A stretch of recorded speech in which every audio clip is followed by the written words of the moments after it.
اعمل ايه لو انا مش عارفه ادخل المكان ده تاني، لاني مرتبطه او لان الذكرى بتاعته مرتبطه بحد كان غالي عندي، زوج، زوجه، اب، ام، اخ، اخت، صديق، صديقه، حد كان غالي عندي وربنا افتكره، فانا فدماغي مرتبطه بوجود الشخص ده، او المكان ده انا دخلته مع زوجي او خطيبي وانفصلنا وانا كنت مرتبطه بيه جدا، فمش عايزه ادخله تاني.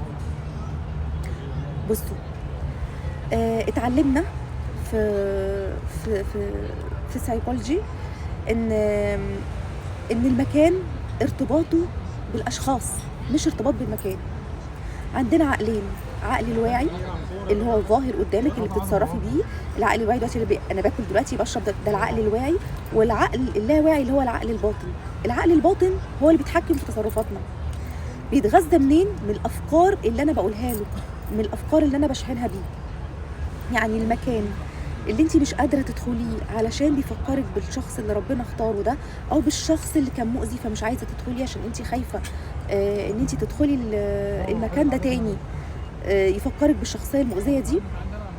ادخلي نفس المكان بس مع اشخاص يساعدوكي تتخطي ده. ما تهربيش من المكان ده، ما تهربش من الحاجه دي. مع اصحابك، مع اهلك، مع شخصيه تانية. المكان ثابت ما بيتغيرش، الاشخاص هما اللي بيتغيروا. فبما ان الاشخاص بيتغيروا، ادخليهم مع اشخاص تانية يساعدوكي تتجاوزي المحنه دي. هتلاقي نفسك تجاوزتيه عادي، والمكان زي ما هو عادي، بس اختلفت مع ايه؟ الذكرى بتاعتك. هتلاقي الذكرى اللي كانت مؤلمه قبل كده لا، ابتدت الى حد ما تتخطيها.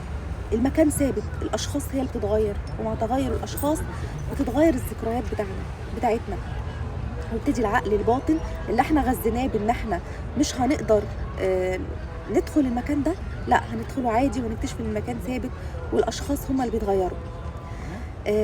لو احنا زعلنا من حاجه ومتضايقين منها جدا، هل احنا لو زعلنا الشمس بتبطل؟ يعني انا زعلانه النهارده فالشمس مش هتطلع النهارده علشان انا زعلانه، لا الشمس هتطلع عادي جدا على فكره.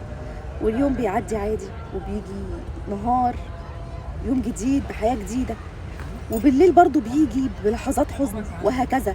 الدنيا متغيرة والأشخاص متغيرة واليوم بيعدي، وكده كده الوحش بيعدي. أنا دايما بقول الوحش بيعدي والحلو برضو بيعدي.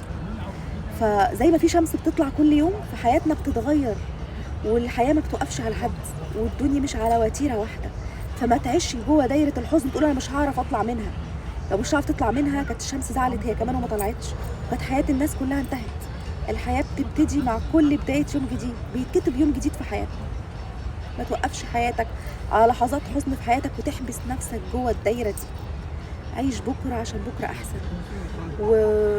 وربنا قال أنا عند حسن ظن عبدي بي، إن ظن خيرا فخيرا وإن ظن شرا فشرا.